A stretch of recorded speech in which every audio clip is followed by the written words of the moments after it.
my name is Cheyenne Hill and I'm with the Tarleton Athletic Training Program. Today I have a couple of exercises for my patient. My patient is a collegiate rower. He is in season training, looking to overall maintain some muscle strengthness and some movement coordination.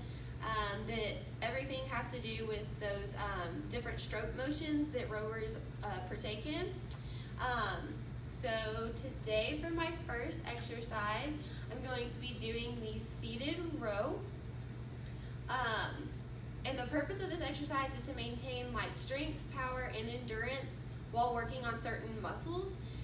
The reason for maintaining these three goals instead of gaining like your muscle mass or causing hypertrophy is because of the point in which he is in season. So if you were, off season, then that would be when you're really trying to gain that muscle mass. Whereas right now we're just trying to maintain it so that he doesn't cause any injury during his performance.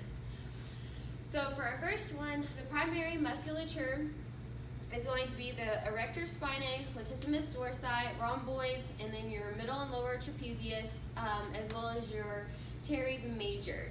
So those are what's primarily stimulated. Now you do have some stabilizers that go along with that, like your biceps, the long head of your triceps, hamstrings, the gluteus maximus, and then your abductor magnus. All right, so to begin, we're gonna start in the seated position. He's gonna have his legs straight out in front of him, pretty parallel to each other. Avoid hyperextension in the knee. So if you need to, you can bend your knee a little bit, as long as you don't hyperextend. And then whenever you do the rowing motion, I want you to contract your back muscles while you pull your arms back.